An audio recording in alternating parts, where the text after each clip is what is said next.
welcome Bill Johnson and Bill Moseley.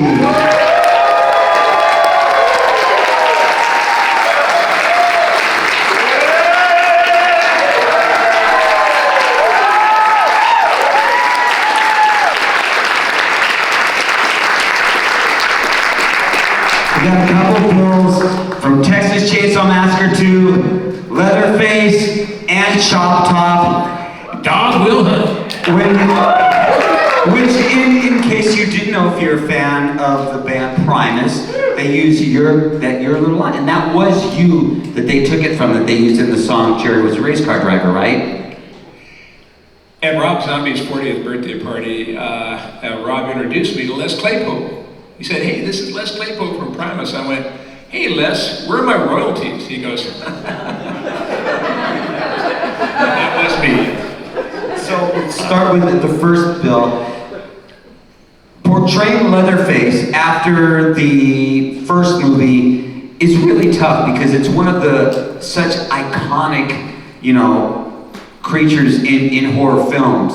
But you definitely added a twist that was completely different than the way Gunnar had it. And the movie was very different from the first one. Tell me how the whole thing came up for you to be in Texas Chainsaw Massacre 2. How what? How the whole thing came up, the process of you being in Texas Chainsaw Massacre 2. It's gonna be good because you're both laughing already. There I was one day, minding my own business, looking for work as an actor in Austin, Texas, and I got a call from the agency. "Hey, gonna do a sequel to the Texas Chainsaw Massacre." Okay. Come in tomorrow. Hey. I hadn't seen the movie, so I rented it. Very surprising.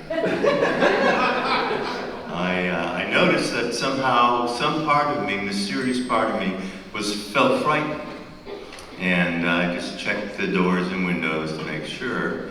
And I went to the audition, and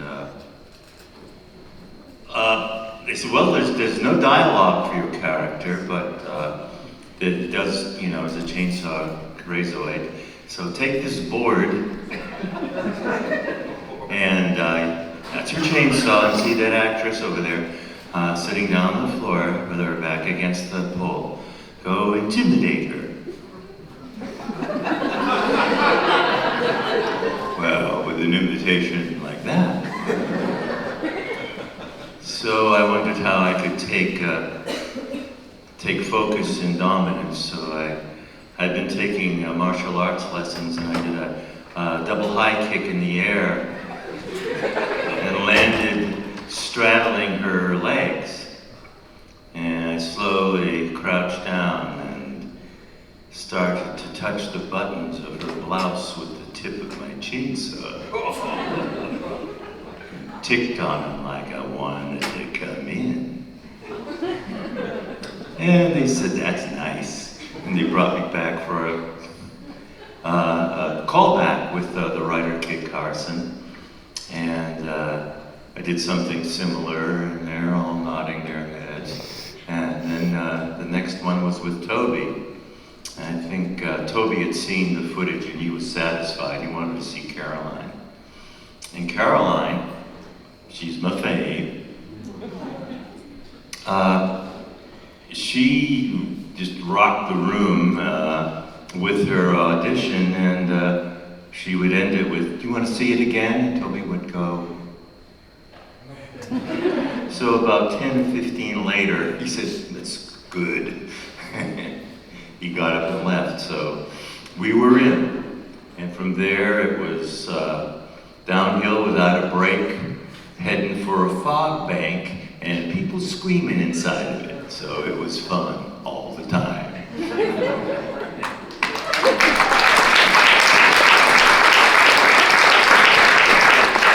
I'm sure these questions have been asked before, but tell me about the Texas Chainsaw Massacre. Well, I first saw the Texas Chainsaw Massacre in 1976 in the combat zone of Boston, Massachusetts. It was on the tail end of a double bill with Enter the Dragon. And I had no idea what the Texas Chainsaw Massacre was about. I just knew that the title was insane, and I had to watch it. And I did, and it really freaked me out. Freaked me out so badly that, because I come from rural Illinois, and yes, thank you. And I like to fish with night crawlers, and yeah, there'd be these little, mom and pop gas stations and little night crawler, little, worm stands and stuff. And I thought that was all quaint until I saw the Texas Chainsaw Massacre, and then everything looked fucking scary. Like what's in those hot dogs at the gas station, and are they really night crawlers? What does that mean? And anyway, so I tried to get over it by watching the movie a bunch of different times, but it was in the late 70s, so you really had to go to the theater to see it, and it was very hard to find, because this was before VHS. And anyways, I was still, each time I saw it, it just made me, it wasn't, I was hoping to see it so many times that it would become familiar. I'd go, oh yeah, here comes the generator. There's the chicken in the cage. But instead it just got worse. And I was working one summer on a ranch in Wyoming, and I was working with a kid from Geneseo, Illinois, 16-year-old who had a sugar addiction. And he would get up every morning, and he would have the bug juice and the frosted flakes and the fudgesicles, and under the hot sun of the Wyoming summer, he would go kind of crazy, and he would do these voices, and he would go like, Captain Crunch, and sing top 40 songs, and I would turn a deaf ear to him. And one day we were working, and he's going like, oh, Captain Crunch, Captain Crunch, and then all of a sudden he goes, Texas Chainsaw Manicure. And then just keeps going back into his crazy stuff. And I was like, oh my God. And I went to the bunkhouse. It was a ranch. And I wrote out a 5-minute scenario about a woman who goes to a beauty parlor, gets her hair done, sits under the dryer, wants a manicure. And we ended up shooting it on Staten Island, home of the Terrifiers, and at Sonia's Hair Fashions. I was about a 5-minute short. I played the hitchhiker character in it. I wrote it, produced it, and of course, gave myself a little part. It's about a 20-second little part where she gets this, she goes, I'll have a manicure, Leatherface comes out of the back of the beauty parlor, starts sawing on her hand, she's screaming, she passes out with fear. And cut to the beautician is kind of patting her face, trying to wake her up. She goes, She's got a fabulous manicure, and she comes out of the beauty parlor with a new coif and this beautiful manicure, and she comes out, and I'm like dressed and made up like the hitchhiker. And I'm behind the wheel of the pickup truck. She goes, look, honey, I got the best manicure ever. And I go, hey, that's great, honey. We should celebrate with some head cheese. And I had bought some head cheese locally, and locally sourced. And, in one take I even licked it. Who knew that eventually I would lick my own plate, but that's it. 5 minutes. A friend of mine who was one of the co-authors of Who Framed Roger Rabbit was out in Los Angeles. I lived in New York at the time. I came out, I was working for a magazine called Ami, and was doing an interview on the set of, I think it was 2010, the Space Odyssey sequel. And I brought a VHS copy of The Manicure, and I showed it to my friend Pete.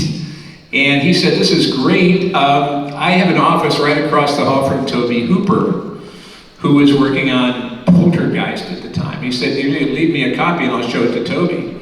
And I said, yeah, why not? That sounds cool. And he did. He gave me Toby's number. I called Toby like a week or two later. I identified myself as the guy that did the manicure. And he goes, oh hey, Bill, I love the manicure. Now, who played that hitchhiker character? I said, well, that was me. And he goes, well, if I ever do a sequel, I'll keep you in mind. Did you ever think, when you were making this, that this is something that was going to lead to you actually being in a Texas Chainsaw Massacre film? Not in a million years. It was a total, I was stunned at the way the universe works. Because I had it never even occurred to me that this would go anywhere other than, you know, what I was trying to do was to sell it to Saturday Night Live at the time. But there was nobody from Saturday Night Live in it. It was too long. You know, man, they had all these reasons. Nah, it's not going to work for us. So I was basically just, you know, eating this little production. And I got a job as a waiter to try to pay off. Like, they were calling me up going, Bill, you know, we lent you some money to make this movie, and I got to pay us back. I was like, oh, God. So, you know, that was really, I had no idea. So, thank you, great grandma and Chainsaw Heaven. When it comes to Leatherface, being, especially in the first one, with no real words, and then in the second one, it was quite a bit different way of Leatherface being portrayed. What was it that you looked at? Like, you hear about actors, like, you know, getting into character and what's their motivation and stuff like that. Did you look at any of that stuff when you became Leatherface? You said, let's put this thing on and just see what happens? When I saw the film, I thought, well, Gunner's performance is so particularly uniquely his own, such a delightfully bizarre spin on humanity. I thought, I gotta read this new script, because there's no picking up in his footsteps after this. So, I'd already gotten a degree in acting, Bachelor of Fine Arts at the University of Texas, and I'd done some touring. And Book of Horns. hey, get tight. I don't know if that was a boo or a moo. And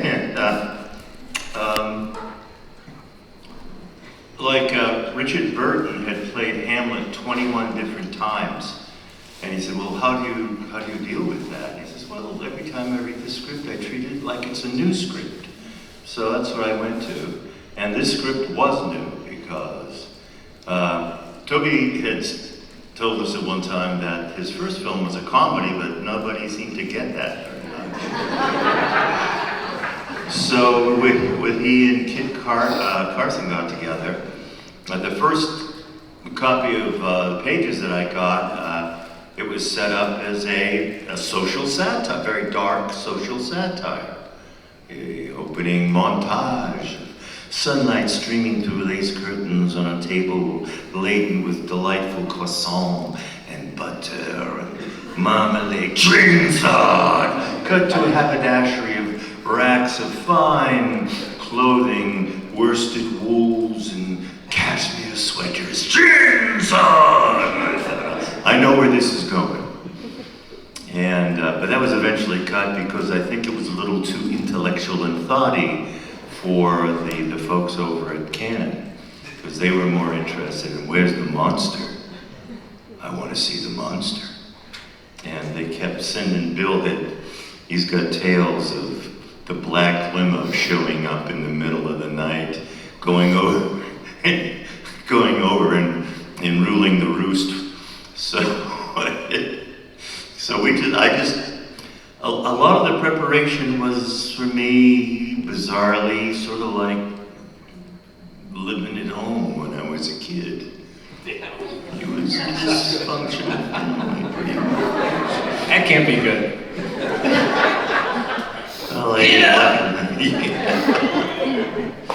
So the training paid off. I'm going to change the subject just a little bit because it's something that I like talking about with music, and I'll talk to you because you've done several music projects, including you did one with Phil Anselmo from Pantera. Yes, Bill and Phil, Songs of Darkness and Despair. Another happy little effort. That was a ball. Phil, I was obviously a big Pantera fan. And I think it was Billy Philpott, who's here. He promotes Days of the Dead horror cons. But he called me up and said, this was a couple of years ago, and he said that there's something called artistdirect.com, And this was like it's like a music website. And they were getting musicians and actors to interview each other. And I think Phil was originally, I think it was Jason Mewes was supposed to interview Phil, and he was supposed to interview Jason Mewes. And Jason couldn't do it, so they called me and said, "Do you want to interview Phil Anselmo?" And I said, "Yeah, sure." So I went down, and I was supposed to be like the horror guy, and he was going to be the music guy. But he turned out to know more about horror than I did. So I just was like nodding the whole time. Music, nodding. Horror, nodding. He turned me on, actually. I went to his house in Louisiana one time. He turned me on to a black and white movie called Deafula. Have you ever heard of that? Deafula is a Dracula movie made by deaf people. And so it's completely, it is what it is. But there's a deaf Dracula. And, and I was thinking like, man, I've never heard of that before. So Phil and I, became good pals, and he likes to send emails, and so we were kind of pen pals. And I kept saying, hey, we ought to get together and make some music. And that's kind of like asking Paul McCartney to play bass in your garage band. Like, hey, Sir Paul, look, you had this band. And anyway, he said, well, I didn't really bug him repeatedly, but I'd said it a couple times. And finally, I said it one more time, in an email, and he said, look, I got 4 days next week. If you can get down here to Louisiana, and, we'll see what can happen. So I cashed in my air miles, and I, flew down to New Orleans, rented a car, drove across Lake Pontchartrain, and found him. And we cranked it out. We cranked out Bill and Phil in about, I think it was 4 days altogether. And during which time I got sick. I ate some bad gumbo. So I think some of the pathos, you can hear it in the music. Bad gumbo. That should be maybe that's going to be the title of our next effort if we ever make one. But it's great. So there's 6 songs, Bill and Phil, Songs of Darkness and Despair. You can get it on Spotify and all that kind of stuff. So yeah, so boot. When you guys were kids, do you remember what you dressed up as for Halloween? Policeman.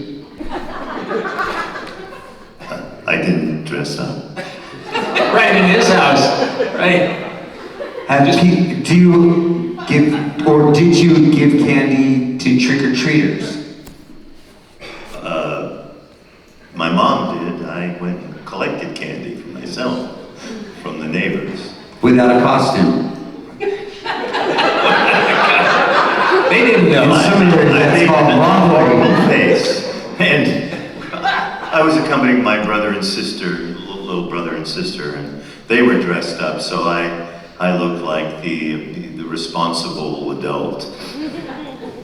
When people come up to you, I mean, at first, I thought, oh, when I get to meet Bill, do something funny with a coat hang or something. But that happens all the time, isn't it? Are people always quoting stuff or like, look, Bill, I got a coat hanger? Not in public. That's even worse. Well, it's nice because I'm very rarely recognized in public. Here, there's a bunch of Chop Top cosplayers, and I think it's fantastic. How much of Chop Top's character, which was, yes, we're talking Texas Chainsaw Massacre, but that movie is funny as fuck, I think. I love that movie. I think it's funny. But how much of yourself did you come up with some of the mannerisms of, because the whole coat hanger and this guy, it's disturbing. Funny, but disturbing. How much of that was direction from maybe Toby or you came up with yourself? That was in the script. That was Toby and Kid. Basically Chop Top went to Vietnam. He got a machete upside the head. They gave him a plate, I guess put it under his scalp, and it was itching, so he kept scratching and kind of opening this wound. When I did All-American Massacre, yes, actually, with Toby Hooper's son, William, a.k.a. Tony Hooper, it was great because it was 10 years after the end of Chainsaw 2, and the plate was much bigger, which I always liked, because, I've been scratching it for years. But anyway, yeah, that was their idea. It was funny because years after we made it, a couple of years after we shot Chainsaw 2, I was at a Hollywood party with Toby, who was there, and I said, Toby, you know, what was the idea about the plate, scratching the plate? And he goes, oh hell, Bill, that was your G-spot. I was like, oh my God, what? So that was, you know, that's why I was always, I was kind of thinking he was like scratching poison ivy or something, like, shouldn't do this, but it's so good. No, apparently it was my G-spots. Both of you played characters in movies that you don't get recognized when you walk out very often, because especially being Leatherface, I mean, at a convention like this, of course, everybody wants to meet you. But being in a movie that was a successful movie and walking around, is kind of nice not getting recognized? Affirmative. Yep. We're gonna, if anybody's got questions in a little bit, we're gonna also take some questions from you. There's, from what I understand, a much longer version. There was a much longer version of the Texas Chainsaw Massacre 2 that we've never seen or was released in the UK. Was there like a whole bunch of stuff that was taken out of it? Yeah, I don't think so. Toby said, there ain't no director's cut except this one. That's the one he liked. He did it himself, and he was a master at what he did. Well, there are some extra scenes, and they're in some of the, the re-releases that have Joe Bob Briggs doing Saw Fu. There was that one in the parking garage. Yes. Where we're cutting off the hands of somebody. It was like Texas OU weekend. I saw rushes until they made me stay in my trailer in the air conditioning, and there was some really cool scenes of Dennis Hopper in his room. Oh yeah, yeah. Wasted on mezcal, and he had just eaten a worm, and he was watching chainsaws coming through the colored wall. Right. And then this awesome focus, he had a pearl-handled 45 Peacemaker hog leg in his hand. And his concentration on that was amazing. Fucking amazing. What an actor. Yeah, well, there you have it. When you were making a movie that obviously is a horror film, did you see the humor in the film while you were making it? Did you say, oh, this is kind of a funny bit? Or when it's in the theaters, you're like, wow, I didn't know so many people be laughing at that. I think we got the humor right off. Bill was like the Mickey Rooney playing the fawn in Midsummer Night's Dream. Oh my God. He was dancing and cavorting. He was spouting poetry and song. I was just glad to be hanging with him. And You were like Caliban. Yes. Yes, you were the Caliban. I was totally into it. Because the first thing they did when I got down to Tom Savini's House of Pain, which is what we called the makeup shop, the first thing they did was they shaved my head. And I had never had my head shaved before. And it was so startling. It was so weird to look in the mirror and see, bald Bill. And it was also weird because, my head stuck to the pillow because there was just tiny little bits of hair, but it was kind of like, it was some kind of like, I don't know, burlap or something, so that when I lie on the pillow would like stick to my head. So that was a little jarring. And so it completely kind of, it removed my identity. And so it just kind of made Chop Top, my identity for like about 2 months. And it was very liberating. It was very liberating. Billy and I had a lot of fun. Everybody was getting sick on the set. There was a lot of printer's ink. Except him. He did not get sick. I did not get sick. But there was a lot of printer's ink. We shot in the old Austin Statesman building, the old newspaper, downtown Austin. And there were beams with maybe 1.5 inches thick of printer's ink. There were skeletons. They had lots of skeletons in the movie. And the skeletons were imported, I think, from India? Pakistan, Pakistan, right? Pakistan. Because apparently back then, in '86, it was cheaper to get skeletons from real skeletons than fake skeletons. So, and people were wondering if that maybe led to some kind of curse on the movie, that the movie was cursed because we were using real skeletons. But I think the skeletons were enjoying it. You know, I mean, what are you gonna do? You're gonna be a fucking skeleton, or do you want to be in a movie? You know? The thing that I was surprised with Texas Chainsaw Massacre 2 is theoretically the kill count's very low. There's not a lot of people that were killed in Texas Chainsaw Massacre, right? I think it was like 8. Well, not on screen. Right. Or stuff that didn't make the movie. It's like House of a Thousand Corpses. I mean, where are the other 987? Right. Hey. Right now, if anybody has any questions, I guess if you step over to the mic, and is that how we're gonna do it? Because we can't see you. Oh, look at that. There's. You might have, oh, maybe it's God, it's like Close Encounters of the Third Kind. Yeah. Speak now. Hi, can I ask Mr. Moseley a 3 from Hell question? Okay. So, it's hard to tell from the colorization of the film if your camel pants at the Mexican scene were actually green and black or black and white. If my camel pants? Your camouflage pants in the Mexican scene. I don't know. I never look down when I act. Okay. Thank you, sir. Thank you.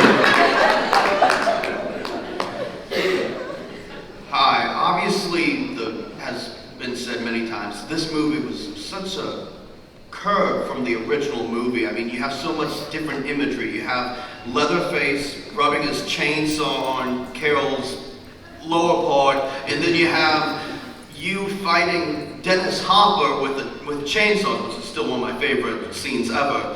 Did you ever think while making the movie, what the fuck are we doing? Regularly. Daily basis. Thank you. The scene with Caroline is very, very iconic, and she's such a great actress because she's pretty much over the top. And is there anything about, I mean, I wouldn't know, I want to ask something about that scene, but I don't really know what I want to ask about that scene. So can you tell me, because I guess it had to be very precise. And good tongue work, Bob. Thank you. Thank you very much. It was more of a threesome with me, Caroline, and Toby. Toby was the sort of, I don't know, cuckold husband directing. The gardener. Yes, the gardener from Lady Chatterley, and giving precise instruction. And Caroline was all about it and really urging me on, and though her voice said no. Everything else was screaming, go down for it. So, as Caroline said, that saw never touched her nethers. Because I was getting close and Toby said, don't go, don't, get an X reading there. Riki, get it up. That's right. Now, here's what I want you to do. Did you ever think that 40 years later, people would still be saying, lick my plate, you dog dick? You know, it's so funny because that I just ad-libbed that at the moment. I have, you know, that just came out of me. It was like, lick my plate, you dog dick. It just came out of me. It just flew out of me, and it was so beautiful. I mean, it was like that scene was amazing. I'll give you one anecdote from that scene, which is the radio station. It was very, you know, this was back in '86. It was back when film was in cameras and they had very bright lights like these. They were very hot. It was a very close space. We were doing, we were shooting where I am banging on poor LG, the late Lou Perryman's head, and he's going, ah, and there's blood spraying out of him. And Tom Savini's right off the camera line, and he's pumping the blood. And I'm banging away going, if I had a hammer and a 1 and a 2 and a, going down now, and just doing all this crazy stuff. And we did about 12 takes. And we were on, we had just finished take number 12. And some of the takes that we couldn't use because the hammer I was using was a foam rubber hammer with a coat hanger, a wire, just to kind of give it some shape. And I'd be banging away and cut, and I'd look down and the hammer would be bent over like a pretzel. But each take, we had to clean up Lou. Tom had to put more blood in his little blood pump. So it took a while to reset. It was hot, everything, and after a while, we got a couple of good takes in there. So finally we just finished take 12, and Toby goes, yeah, that was great. Let's just try one more. And I was getting just a little peep, and I said, Toby, am I doing something wrong? And he goes, oh, hell no, Bill, I'm just having fun watching you. Now, when you have a director that says that, you're in actor heaven, I gotta say. You were reinvigorated after that. I was reinvigorated. I was like, okay! Yes. That was the greatest compliment to this day I've ever been. Yeah. Go ahead. I just want to know what's your most fondest memory from the movie? I'll tell you one of my fondest memories is Bill, me, and Dennis Hopper just finished up. The sun was coming up, and we were sitting in 3 chairs. Bill was here, and Dennis was over here. And we were chatting, and Bill got on a riff that was just each line was even more funny than the former one. And Dennis is laughing his nuts off, and I thought, I think I'll throw him a curve. So I said, hey man, you can't put us in jail. He's Captain America and I'm Billy. And he came immediately with the rest of the line. We've been working fares up and down the East Coast and for top dollar too.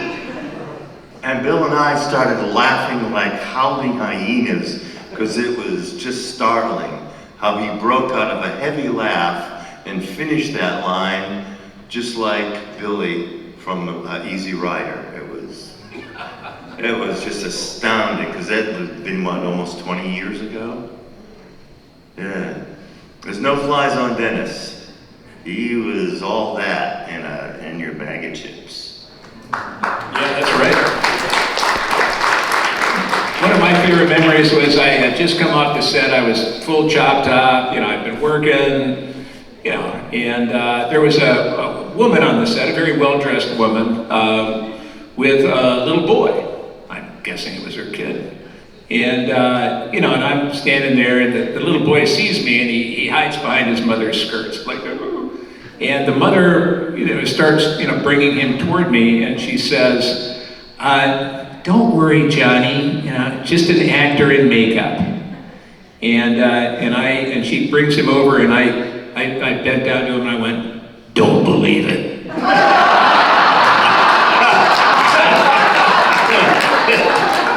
He's probably still in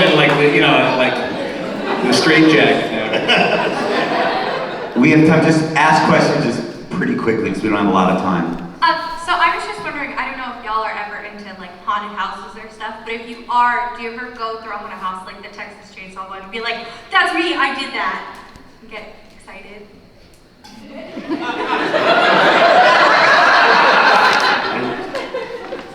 Could you restate that? Yes. Do you ever go to a haunted house and get excited? Like, That wasn't the question. Stop reading my mind. I went to one at Universal Studios in Burbank, California, and it was a House of a Thousand Corpses haunt. And I was there, this was like the first time they did that, and Rob and Sherry and me and Sid, and we were going from room to room, kind of, judging it. And I was saying something, and I turned around, and all of a sudden, oh, this character comes out, and I go, oh! And I look, and it's fucking Otis. So,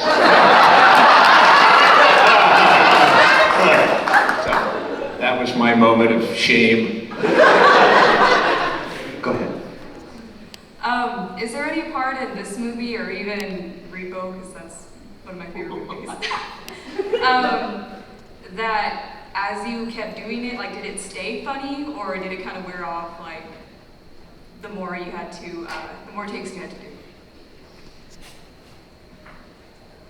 Are you saying, like, do you kind of lose interest as the days progress on any given movie? Sort of, like, were things still funny, or did they kind of become more professional? Well, they were never funny. No, they were just delightful. So much fun. It's fucking work. Yeah. You were working. Yeah. Big time. I mean, it's a good question, but, you're working, so it's not really that fun. Try to keep it fresh and in the moment, and that's about the only way you can keep the funny, as if it never been funny until now. Yeah, you can't play funny. I mean, some people, they ask me, and I know we're running out of time here, but they ask me, like, how do you play psycho? And I think some people kind of play a psycho like, hey, I'm a psycho, and it's stupid. And so what I say is the best way to play a psycho is just to remember you're the only sane person in the room. And then you can play a psycho. Everybody Like else your scene is with fucked Caroline up. when you're on the couch in the radio. Bill was like out of a Carol Pinter movie. It was so devastatingly bizarre. He was so calm about his nastiness, as if it were just ordinaire. E-X-I-T. Excellent. And I think we have to do exactly that. So I want to thank you so much. Being such a family movie. Thank you very much, everybody. Thank you guys, and I'll be out there as well. Thank you very much.